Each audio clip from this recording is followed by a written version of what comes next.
Screen पर दिखाई जाने वाली इस तस्वीर को ध्यान से देखिए। दुनिया भर की नौजवान पीढ़ी इस तस्वीर वाली शर्ट के दीवाने हैं। इस तस्वीर में जो शख्स है वो कोई आम हस्ती नहीं। दरअसल ये तस्वीर क्यूबा के मशहूर ज़माना और क्यूबा की आज़ादी की लड़ाई लड़ने वाले क्रांतिकारी चे ग्युवेरा की है। जबकि अमेरिका और यूरोप में चे ग्युवेरा को आज भी दहशतगर्द और फहाशी माना जाता है, लेकिन दुनिया भर के नौजवान आज भी चे ग्युवेरा को इनकलाब की अलामत मानते हैं। इस वीडियो में आज आपको इनकी दास्तान सुनाएंगे कि आखिर चे ग्युवेरा इनकलाब यानी क्रांतिकारी के हीरो कैसे बने, इनको मौत के घाट क्यों उतार दिया गया, इन्हें जिंदगी में कितनों ने धोखा दिया और इनकी लाश के साथ डॉक्टर्स ने क्या किया था। आखिर इन्होंने ऐसे तो क्या काम किए थे जिसकी वजह से उनके मरने के बाद उन्हें इतनी इज्जत मिली जितनी जिंदा रहते भी नहीं मिल पाई थी।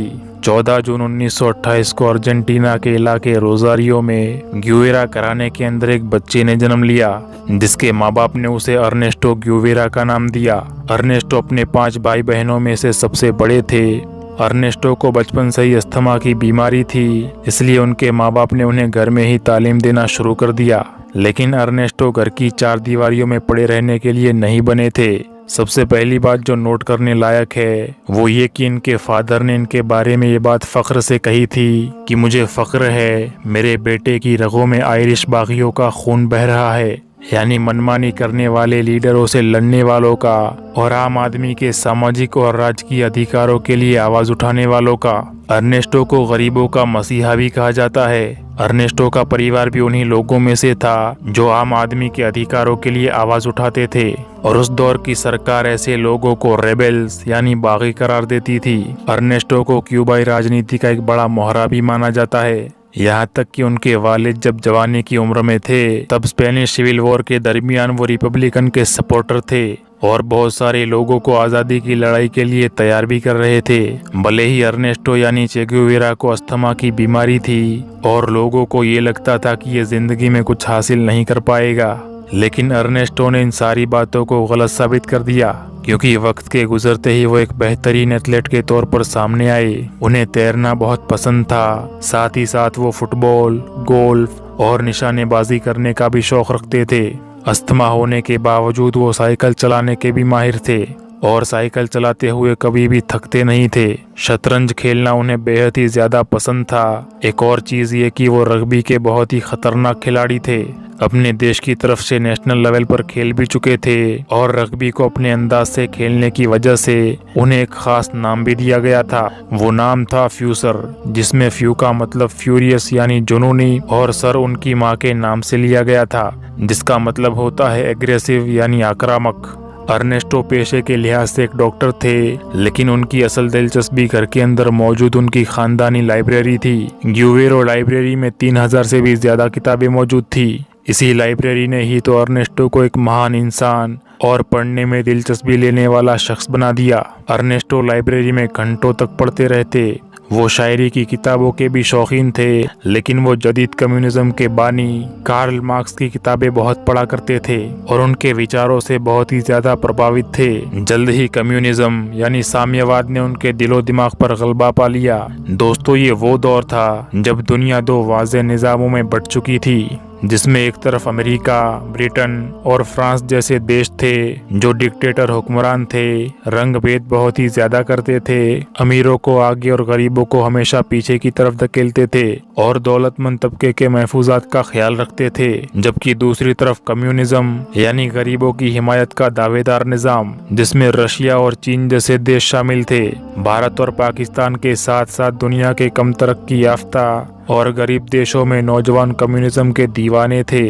अर्नेस्टो को कम्युनिज्म की तरफ लाने में किताबों के साथ साथ उनकी सफर करने की आदत का भी बहुत बड़ा हाथ था, और गर्व की बात तो ये है कि वो हमारे देश भारत के सबसे पहले वड़ा प्रधान जवाहरलाल नेहरू के कामों और विचारों से बहुत ही ज्यादा प्रभावित थे। अर्नेस्टो ने कम उम्री में ही साइकिल और मोटरसाइकिल पर अर्जेंटीना के मुख्तलिफ हिस्सों का सफर किया था, जिस दौरान वो अपने करीब के देश चिली भी घूमते रहे। वो ग्वाटेमाला भी गए और वहाँ पर कम्युनिस्ट मुजाहरे में हिस्सा लिया। जब अपने सफर के दौरान उन्होंने गरीबों की खराब हालत देखी तो डिक्टेटर हुक्मरानों से उनकी नफरत और भी बढ़ गई। अर्नेस्टो कम उम्र में ही इनकलाबी ग्रुपों में शामिल हो चुके थे, लेकिन अर्नेस्टो की जिंदगी में अहम मोड़ तब आया जब उन्होंने क्यूबा के रहनुमा फिदेल कास्त्रो से मुलाकात की और पहली ही मुलाकात में दोनों एक दूसरे के अच्छे दोस्त बन गए। फिदेल कास्त्रो ने अर्नेस्टो को अपना बेहतरीन दोस्त मान लिया।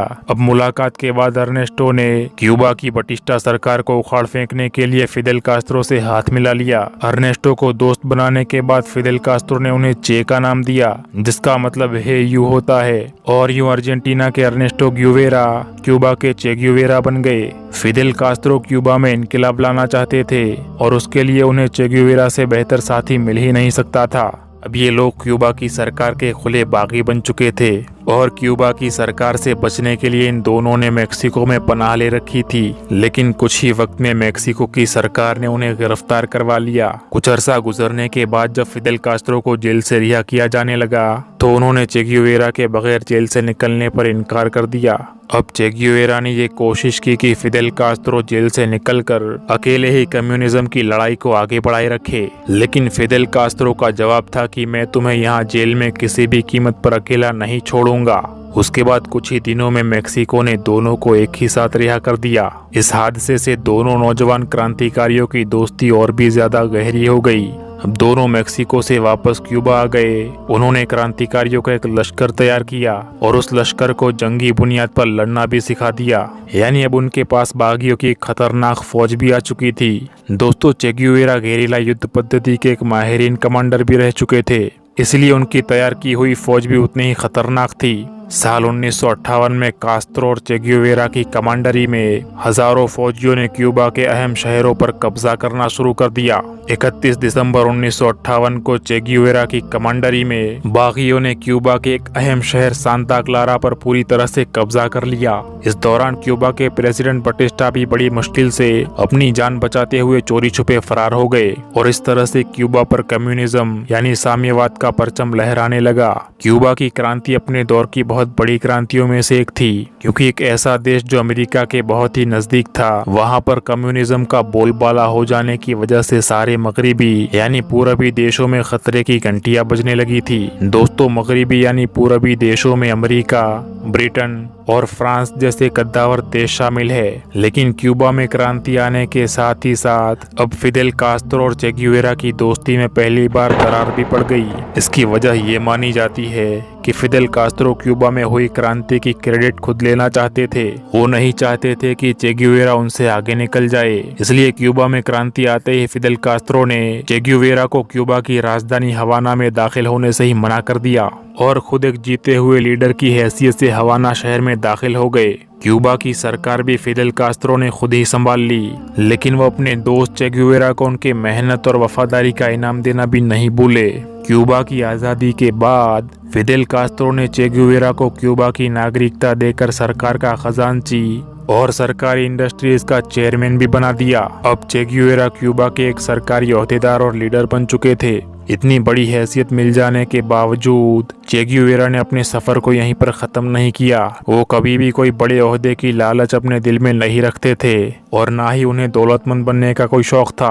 वो तो बस गरीबों के लिए ही जीना चाहते थे और जितना हो सके गरीबों और लाचारों के हक के लिए आवाज उठाते रहते थे। शायद इसी वजह से वो अपने बीवी बच्चों के साथ आम मुसाफिरों की तरह बसों में सफर करते और गरीब मजदूरों के साथ मिलकर मेहनत मशक्कत भी किया करते थे। चे ग्यूवेरा ने कम्युनिज्म, गेरिला युद्ध पद्धति और जंगों पर किताबें भी लिखी है। क्यूबा आजाद हो जाने के बाद चे ग्यूवेरा की जिंदगी मानो ठहर सी गई थी। वो क्यूबा के लोगों की जिंदगी बेहतर बनाने में लगे हुए थे। इसी दौरान उन्होंने दुनिया भर के दौरे भी किए। चे ग्यूवेरा अमेरिका से नफरत करते थे, लेकिन सरकारी ओहदेदार होने के नाते वो अमेरिका की जनरल असेंबली में शामिल भी हुए थे और असेंबली में शामिल होकर जोरदार भाषण भी दिए थे। इन्हीं सफरों के दौरान चे ग्यूवेरा ने भारत का रुख भी किया था। वो 30 जून 1959 को नई दिल्ली के एयरपोर्ट पर पहुंचे और उसके दूसरे ही दिन उन्होंने भारत के उस वक्त के प्रेसिडेंट जवाहरलाल नेहरू से मुलाकात भी की थी। यही वजह है कि चे ग्यूवेरा प्रेसिडेंट जवाहरलाल नेहरू के कामों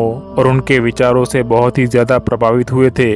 भारत में तो उनका शानदार स्वागत भी किया गया था। इस तस्वीर को ध्यान से देखिए। इसमें एक बूढ़े भारतीय शख्स द्वारा चे ग्युवेरा का बड़े ही खुशी से स्वागत होता हुआ आप देख सकते हैं। इसके साथ ही साथ वो पाकिस्तान के दौरे पर भी गए थे। दोस्तों, क्यूबा में चे ग्युवेरा की जिंदगी बड़े ही सुकून से गुजर रही थी, लेकिन सुकून से भरी उनकी जिंदगी में अचानक एक भूचाल आ गया। दरअसल हुआ कुछ यूं कि क्यूबा की क्रांति ने अमेरिका को बहुत ही परेशान कर रखा था।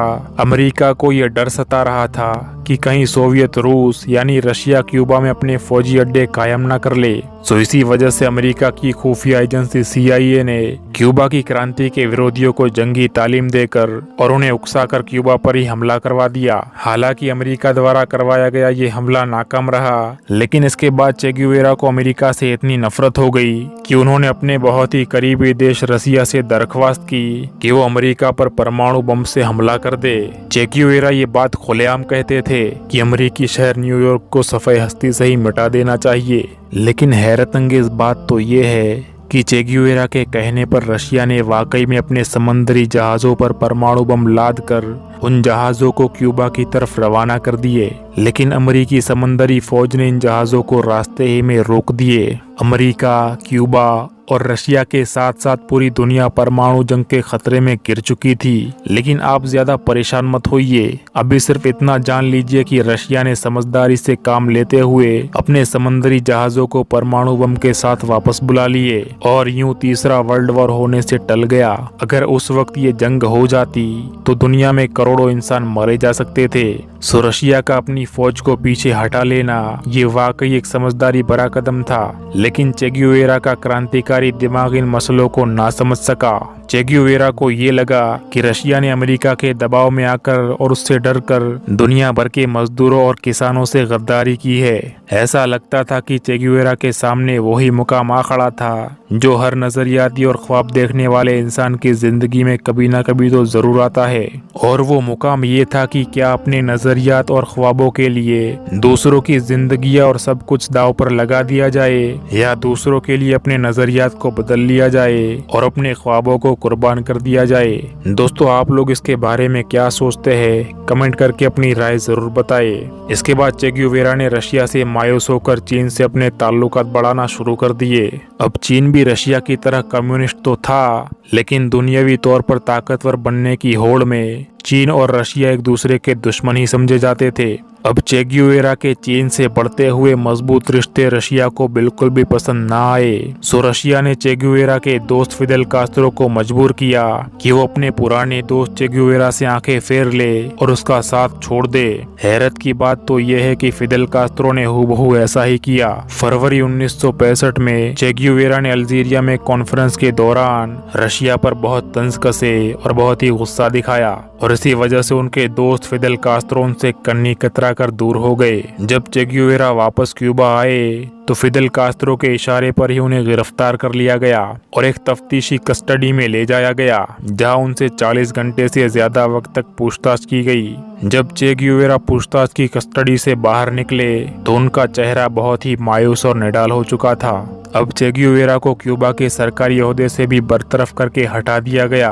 उस दौरान ऐसी अफवाहें भी फैली थी कि फिदेल कास्त्रो चे ग्युवेरा को कत्ल करवाना चाहते हैं, लेकिन चे ग्युवेरा भी सरकारी ओहदों और जिम्मेदारियों से तंग आ चुके थे, क्योंकि किरदार से वो एक क्रांतिकारी थे।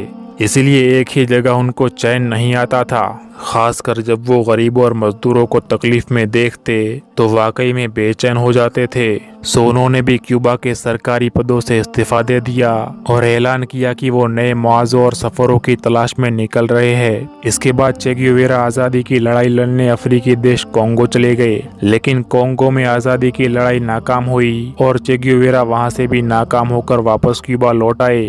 कहा जाता है कि जब चे ग्युवेरा क्यूबा वापस आए तो उनके दोस्त फिदेल कास्त्रो ने उन्हें बहुत समझाया कि वो और देशों को आज़ादी दिलाने की जिद छोड़ दे और अमेरिका और दूसरे पूर्वी देशों से दुश्मनी खत्म करके क्यूबा में सुकून की जिंदगी गुजारे। लेकिन चे ग्युवेरा की जंगजू और क्रांतिकारी फितरत ने उनको ज्यादा दिनों तक क्यूबा में टिकने नहीं दिया।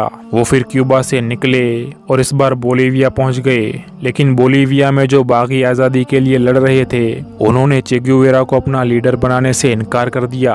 अगर चे ग्युवेरा चाहते तो बोलीविया के उन सिपाहियों के साथ मिलकर आम सिपाही बनकर आज़ादी की लड़ाई लड़ सकते थे, लेकिन ऐसा करने से उनका वो सारा तजुर्बा ज़ाया और बर्बाद हो जाता जो उन्होंने क्यूबा के बतौर कमांडर और आज़ादी की लड़ाई लड़ते हुए हासिल किया था। इसलिए उनका एक आम सिपाही की हैसियत से लड़ना बेकार था। सो इसी वजह से वो बोलीविया के बागियों से अलग हो गए और वापसी का इरादा कर लिया। लेकिन इस बार किस्मत चे ग्युवेरा के साथ बिल्कुल नहीं थी, क्योंकि बोलीविया की सरकार तक ये बात पहुंच चुकी थी कि चे ग्युवेरा उनके इलाके में बागियों को उकसा रहे हैं और अभी भी बोलीविया ही में मौजूद है। सो बोलीविया में चे ग्युवेरा को जिंदा या मुर्दा पकड़ने के लिए फौज की एक खुफिया टुकड़ी भी बनाई जा चुकी थी। बोलीविया के इलाकों के चप्पे चप्पे पर फौज के मुखबिर और जासूस मौजूद थे जो पल पल की खबरें हेडक्वार्टर तक पहुंचा रहे थे। साथ ही साथ अमेरिकी CIA एजेंसी भी उनकी मदद कर रही थी। उसी दौरान ऐसे ही जासूसों की वजह से चे ग्युवेरा और उनके मुट्ठी भर साथियों को बोलीविया से निकलते हुए ही घेर लिया गया। चे ग्युवेरा और उनके साथियों ने बोलीविया की फौज का डटकर मुकाबला किया। इसी फायरिंग के दौरान चे ग्युवेरा जख्मी हो गए और उनकी बंदूक भी खराब हो गई। चे ग्युवेरा अब फंस चुके थे और निकलने का कोई रास्ता बाकी नहीं बचा था। बोलीविया के फौजी उनके बहुत करीब पहुंच चुके थे और जब उन फौजियों ने चे ग्युवेरा को खत्म करने के लिए बंदूकें तानी तो चे ग्युवेरा ने एक अजीब बात कही। उन्होंने कहा, मैं चे ग्युवेरा हूँ। जिंदा चे ग्युवेरा तुम्हारे लिए मुर्दा चे ग्युवेरा से ज्यादा बेहतर साबित हो सकता है। ये चे ग्युवेरा की बुज़दिली थी या उनके दिमाग में कोई प्लान चल रहा था, ये किसी को भी मालूम नहीं हो सका। अब बोलीविया के फौजी चे ग्युवेरा को कैदी बनाकर ले गए, लेकिन बोलीविया की सरकार और उसके सरपरस्त अमेरिका को चे ग्युवेरा जिंदा नहीं बल्कि मुर्दा चाहिए थे। इसलिए बोलीविया के प्रेसिडेंट रेनी बेंटोस ने ये हुक्म जारी कर दिया कि चे ग्युवेरा को कत्ल कर दिया जाए। चे ग्युवेरा को कत्ल करने के लिए बोलीविया की फौज के सर्जेंट मारियो टेरान को भेजा गया और उसे भेजने की भी एक खास वजह थी।